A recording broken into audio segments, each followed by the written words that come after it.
He handed me the list without a word. My name was there. So were the names of children who never came back. My headmaster had followed the order. But the janitor found it first. And 10 of us vanished from the paper. In early 1943, the German occupation of Greece had entered its third year. Following the Axis invasion in April 1941, the country had been divided into zones controlled by German, Italian, and Bulgarian forces. Athens, under direct German oversight, bore the hallmarks of a city under siege, not from artillery or air raids, but from a slow and methodical dismantling of civic life. Food scarcity, arrests, and a growing resistance movement filled the spaces where ordinary life once stood. Among the city's institutions still functioning, albeit barely, were schools, which continued to operate with reduced staff, inadequate supplies, and constant fear. At the Jewish School of Athens, situated near the central neighborhood of Syri, the daily rhythm had become subdued. Most of the students came from the city's ancient Romaniote and more recent Sephardic Jewish communities. The school had been allowed to operate under tight German scrutiny, with curriculum and faculty vetted by the occupation authorities. Greek civil servants still ran many of these public institutions, and though they followed directives, a quiet resistance persisted in small gestures and subtle omissions.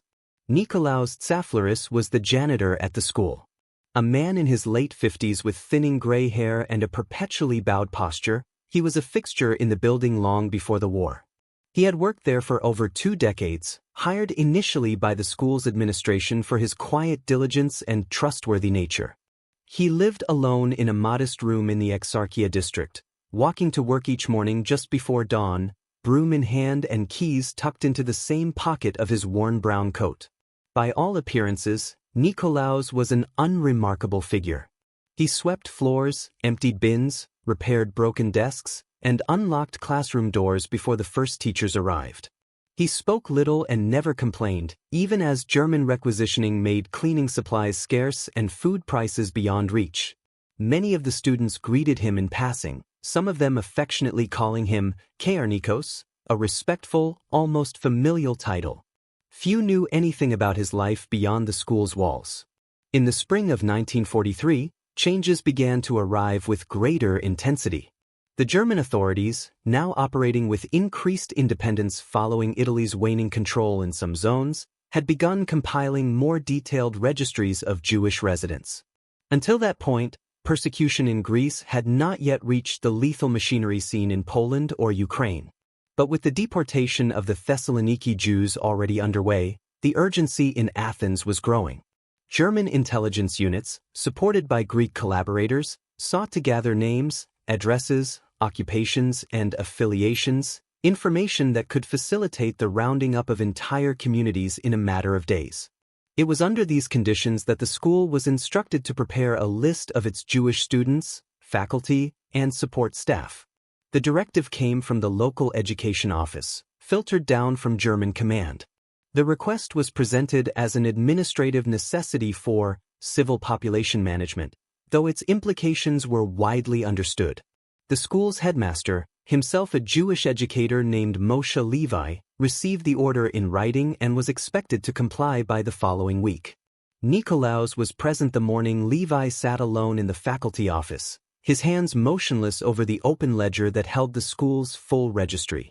4 hours, the headmaster reviewed each name, carefully copying them onto a separate sheet, marking birth years and family contacts as required. He locked the growing list in a filing cabinet before leaving that night, his demeanor tight with worry. Nikolaos, who had been sweeping the hallway outside, had overheard no words. But the silence and the expression on Levi's face told enough. In the days that followed, Nikolaos continued his routine. He arrived early, prepared classrooms, and carried out maintenance. Yet he began to notice details others might overlook. The school's secretary, usually efficient and composed, now misplaced documents and left early with increasing frequency. A young teacher named Eleni, who taught literature, wept quietly in the stairwell one morning before composing herself for class. Even the students, children aged 6 to 14, seemed more withdrawn. Whispers passed between them during recess, their play subdued. On a Thursday afternoon, Nikolaus was asked to deliver a parcel to the administrative office. Inside, he found the cabinet open and the sheet with names lying partially exposed. He did not touch it, but his eyes caught enough names he knew, of children who greeted him each day, of teachers he had served coffee to, of kitchen staff who offered him bread when food was scarce. The list was to be sent the following morning. That night, Nikolaus returned home as usual but did not sleep. For hours he sat at his small kitchen table, a cup of stale herbal tea cooling beside him. What could a janitor do against the machinery of occupation? He had no authority, no connections, no power. But he knew one thing. Once the list left the building, there would be no retrieving it. The following morning, well before the staff arrived, Nikolaus unlocked the office under the pretense of cleaning. The key to the cabinet hung on the same ring as those to the classrooms. He removed the sheet and looked at it for a long time. Then, reaching for the bottle of ink kept for marking attendance, he began to blot out several names. Not all. Only a few, scattered across different grade levels and roles. Names that could be missed without notice. Names whose absence might be attributed to clerical oversight. He finished quickly, replaced the list, and locked the drawer. The paper looked as it had before, orderly, official. But it was now incomplete. The headmaster collected the list later that morning and passed it along through the proper channels. The building resumed its rhythm. Lessons were taught. Lunches were distributed. Students departed. Over the next week, Nikolaus said nothing. But he kept watch. One morning, he noticed a man in civilian clothes speaking with the school secretary. The man carried a clipboard and had the bearing of someone enthused to being questioned. He left after 15 minutes, apparently satisfied. The secretary later told a colleague, in hushed tones, that German agents were cross-referencing lists from different districts and institutions. Some discrepancies had been found. Others had not. Nikolaus knew he could not repeat the act. To alter the document again would risk discovery. The school was being monitored more closely now. But he had done what he could. Perhaps it would matter. Perhaps it would not. For the time being, the building remained quiet. By mid-April 1943, the deportation apparatus that had already ravaged the Jewish community of Thessaloniki began casting a longer shadow over Athens. German authorities, with increasing urgency, shifted their attention southward. Lists of Jewish residents were no longer passive bureaucratic tools. They became the first link in a chain that led from neighborhoods and schools to the Singru Avenue collection centers, and eventually to the northbound trains that departed from the Ruf railway station. Within this climate of accelerating scrutiny, the Jewish School of Athens came under closer inspection. The administrative office received a second directive, this time more explicit. The previously submitted registry had shown minor inconsistencies and required immediate revision. German staff from the Judenreferat, an office within the Gestapo concerned with Jewish affairs, would be conducting spot audits at educational institutions. All Jewish students and personnel were to be reconfirmed by name, residence, and identification papers. This time, the instruction was non-negotiable. The order arrived with a deadline.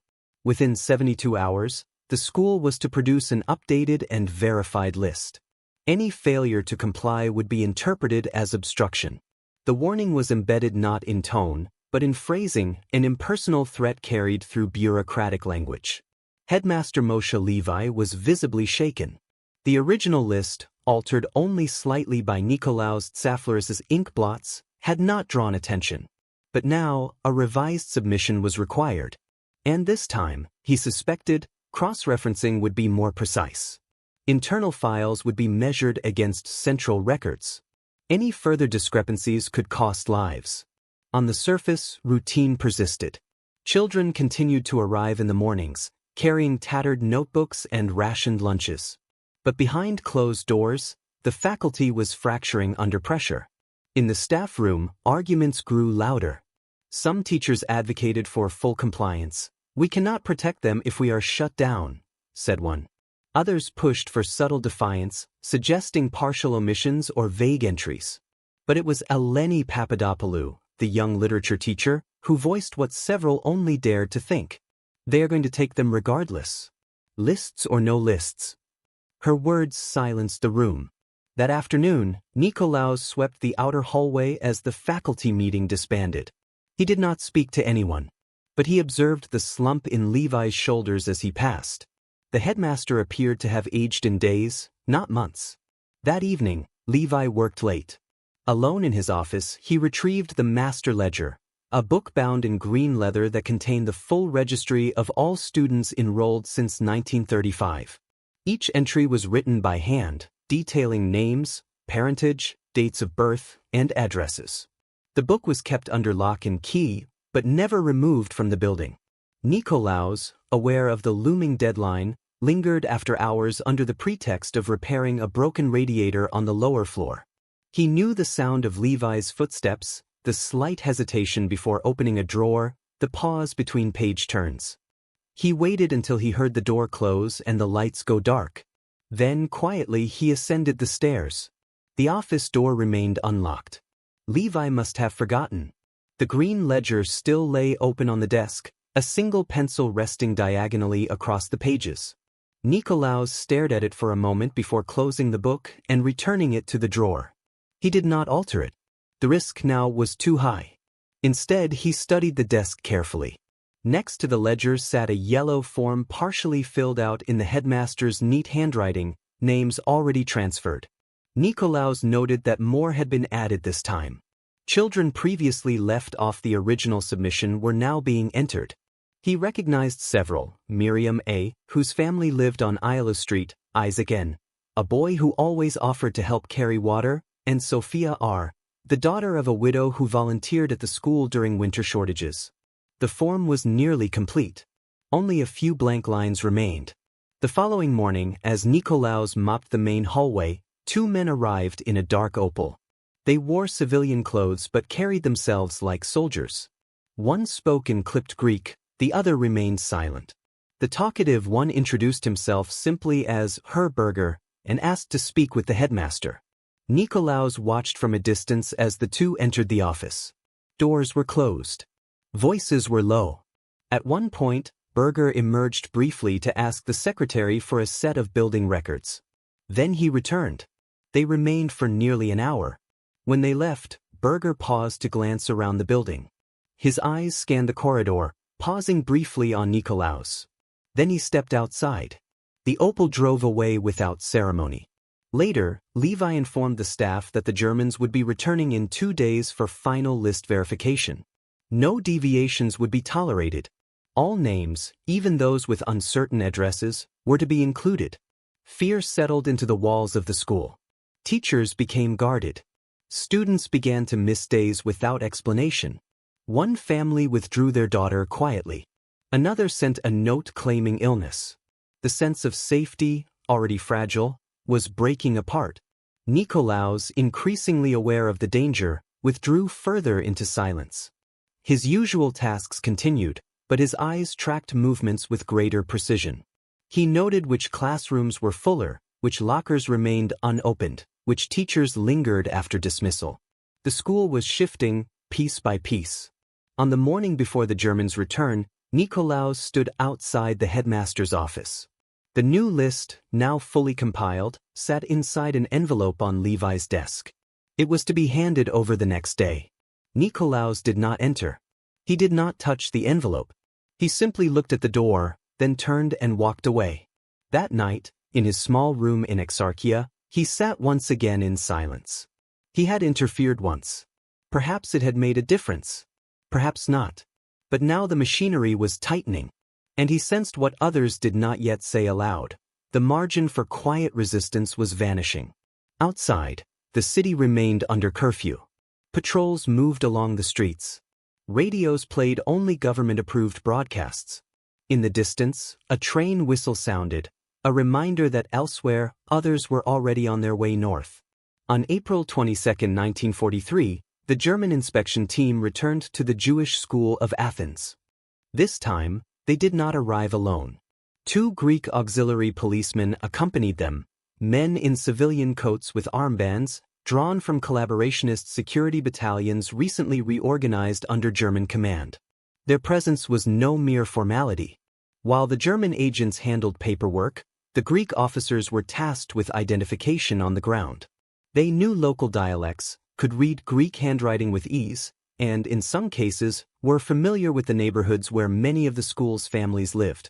Herr Berger, the same man who had visited days earlier, took control of the process. He established a makeshift desk in the headmaster's office and summoned staff one by one to verify the accuracy of the updated list. Teachers were asked to confirm the presence of specific students. Office staff were instructed to produce records on past absences, home addresses, and next of kin. It was a process conducted with bureaucratic exactness but held under a quiet threat. Cooperation was assumed, hesitation noted. Nikolaos Tsaflouris was not summoned. Instead, he continued his duties in silence, pushing his mop through the halls, replacing burned-out light bulbs, and delivering messages between classrooms. Yet he listened. The sound of boots on the stairwell. The scrape of chairs pulled back for questioning. The tap of pen against paper. He observed which staff emerged pale and hurried, and who lingered to ask quiet questions. By midday, the review had moved to the students. Select names were read aloud, and children were pulled from classrooms for head counts and spot verifications. Some were asked their dates of birth. Others were asked about their parents' occupations or where they lived. The children, dressed in their standard uniforms, answered as best they could, nervous, but unaware of the full weight behind each question. Among those called was Miriam A., the girl whose name Nikolaos had blotted out on the original list. She was now present again on the revised copy. She hesitated when asked her mother's first name, then quickly corrected herself. One of the auxiliary policemen wrote something down. Later, Nikolaos watched from a window as Berger and the others stood in the schoolyard, reviewing forms. The final list was complete now. Dozens of names. Boys and girls. A few staff. The envelope was sealed before they left. It would be handed to the central registry, cross-referenced against municipal files, and forwarded to the Gestapo office on Merlin Street. From there, the process would proceed with little delay. Nikolaos did not sleep that night. He had reached a threshold. To intervene again, directly, meant crossing a line. Until now, he had remained within the shadow of institutional obscurity, barely noticed, beneath the interest of occupiers or collaborators. A janitor. An old man with keys. But now he understood the finality of the list journey. Once delivered, it would no longer be a collection of names. It would become an itinerary. The next morning, Nikolaos arrived at the school before dawn. The hallways were still dark. He unlocked the doors, checked the boiler, and began his usual rounds. But as he passed the administrative office, he noticed something unexpected. The envelope was still on the desk. Levi had not yet sent it. Whether out of caution or delay, the headmaster had held it back, perhaps hoping to deliver it by hand later in the day. It was a small window. A narrow and dangerous one. Nikolaos stood in the doorway for several moments. Then, with careful deliberation, he entered the office. He shut the door behind him. From his coat pocket, he removed a small jar of diluted ink, a mixture he had prepared the night before, thinner than standard writing ink, dark enough to match the original list, but easier to control. Alongside it, a wooden matchstick. He opened the envelope, unfolded the form, and studied it. Dozens of names. Addresses. Identification numbers. The handwriting was the same as before, Levi's, precise and steady. Nikolaos did not aim to erase all of it. That would be impossible and draw immediate suspicion. Instead, he chose 10 names. 10 entries scattered across different classes and grade levels. Some children he knew. Some he did not. But he recognized their surnames from conversations, from reports, from the quiet notes passed between staff when a family went silent for too many days. With the tip of the matchstick, he adjusted the letters, thickening a few strokes, altering numerals, shifting a letter's curve. He transformed an aleph into a lambda, a 6 into an 8, an R into a P. Minor, deliberate changes, enough to break consistency when the list met the central registry, enough to cause confusion if matched to identification cards. When he finished, he let the ink dry, refolded the page, and replaced it inside the envelope. He was nearly at the door when he heard footsteps on the staircase. Nikolaus returned to his mop bucket just as Levi arrived.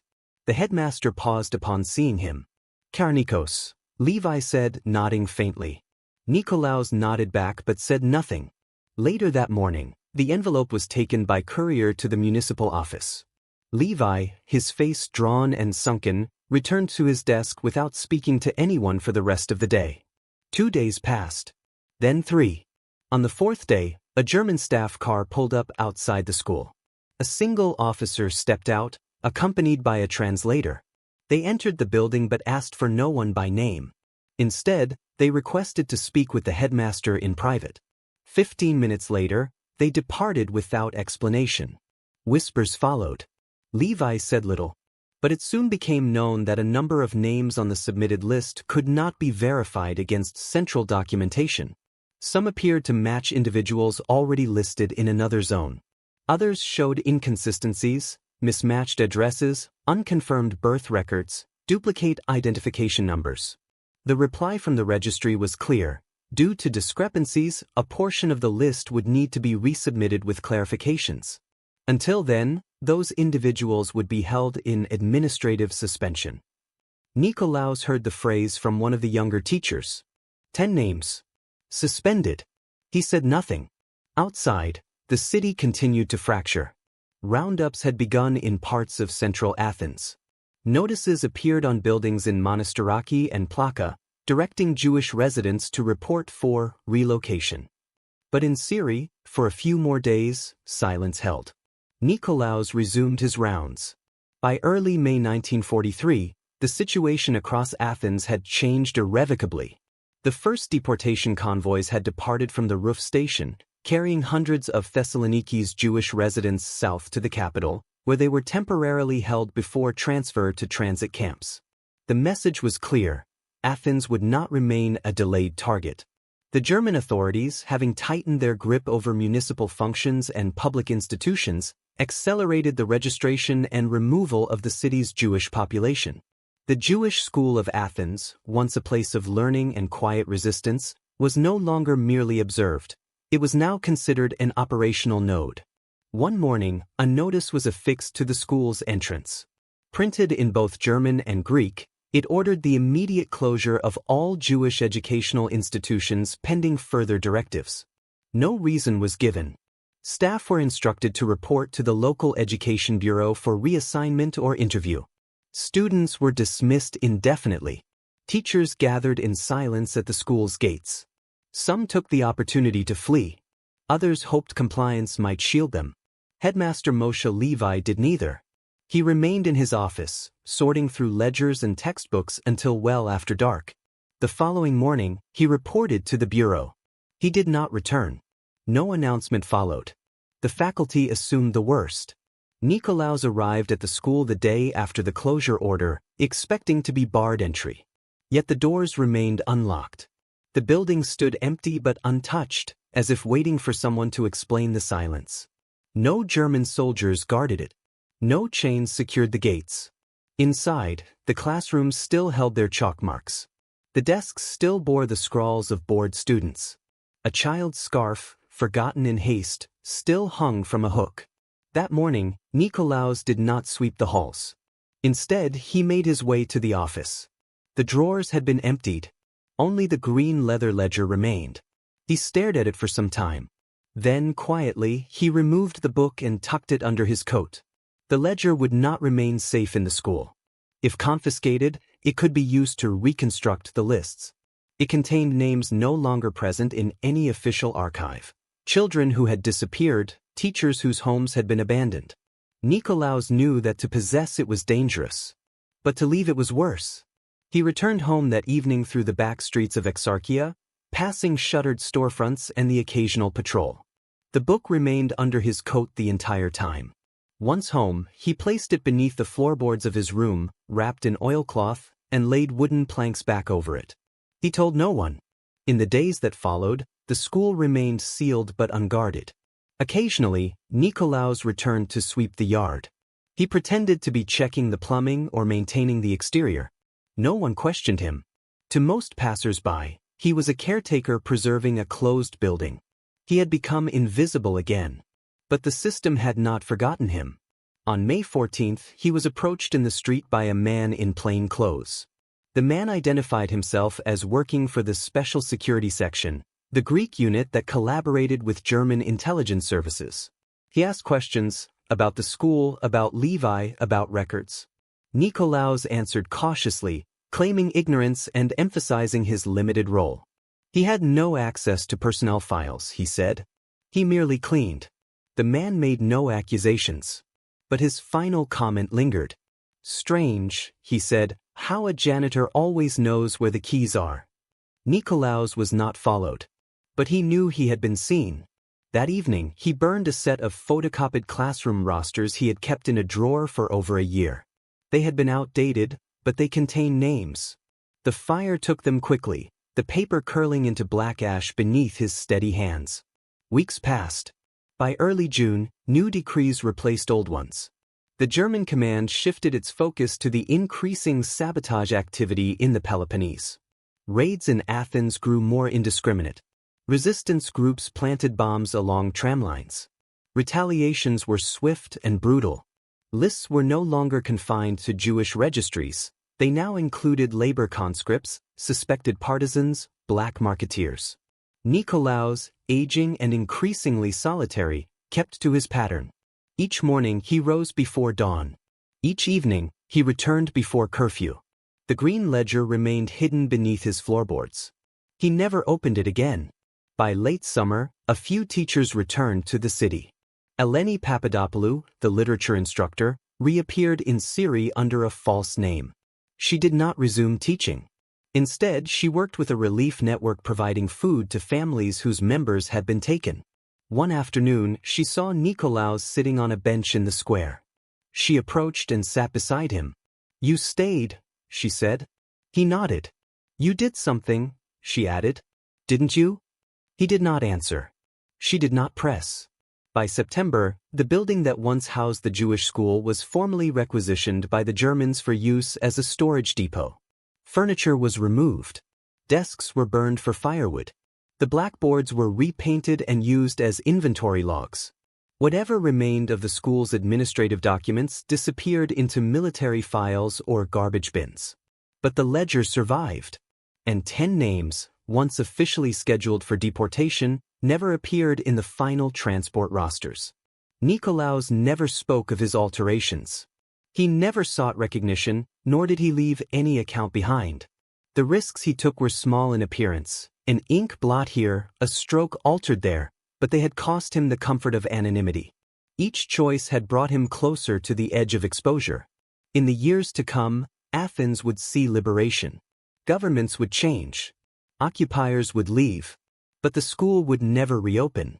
By October 1944, German forces withdrew from Athens. The occupation, which had lasted 3.5 years, ended not with ceremony but with exhaustion. British troops entered the city alongside Greek resistance units, and the flags over public buildings were replaced once more. For many Athenians, liberation brought relief. For others, it brought a reckoning with absence. The Jewish population of Athens had been reduced to a fraction of its pre-war size. Thousands had been deported through Ruf and other collection points, most never to return. Entire families vanished without records, their apartments sealed or looted, their names surviving only in fragments of municipal paperwork or in the memories of neighbors. Nikolaos Tsaflouris was still alive when the Germans left. He watched the withdrawal from a distance, standing near Omonia Square as columns of vehicles moved north. He did not cheer. Like many older Athenians, he had learned caution. Liberation did not erase hunger, nor did it restore the dead. In the months that followed, Nikolaos resumed work where he could. The building that had once housed the Jewish school remained damaged and stripped of its original purpose. The new municipal administration had no immediate plans for it.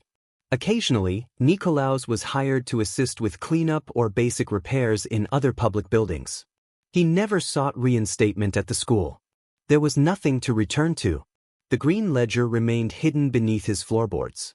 In early 1946, representatives from the reconstituted Jewish community of Athens began the process of reconstruction. They searched for survivors, rebuilt registries, and attempted to determine who had been lost and who might still be alive under assumed identities. Records were incomplete. German files had been destroyed or removed. Greek collaborationist archives were unreliable. Many names could not be confirmed either way. It was during this period that Eleni Papadopoulou, now working as a translator for a relief organization, visited Nikolaos. She had heard rumors, quiet ones, about missing names, about a list that never fully matched the deportation records. She did not ask directly. Instead, she told him that some families were searching for proof that their children had once existed in the system. Nikolaos listened. Then, without explanation, he lifted a loose floorboard. The ledger was intact. He handed it to her without ceremony. The book was later delivered to the Jewish community offices. Its contents were compared against surviving German and municipal records. The discrepancies were evident. Names that should have appeared in deportation documents were missing. Others appeared only once, never confirmed again.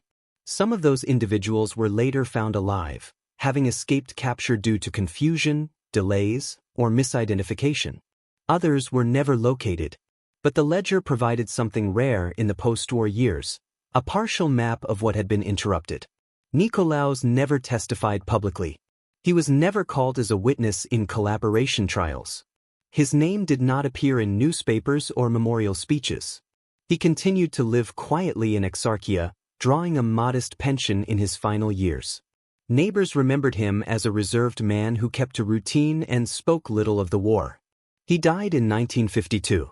Decades later, during a review of wartime educational records conducted by the Jewish Museum of Greece, archivists noted irregularities in one Athens school ledger, ink variations, altered numerals, names that did not align with known deportation lists. No author was listed. No explanation accompanied the entries. The museum recorded the findings without attribution. There was no monument erected to Nikolaos Tsaflaris. No street bears his name. His actions did not halt the deportations, nor did they dismantle the machinery of occupation. They existed within its margins, small, deliberate, and nearly invisible. But within those margins, lives diverged.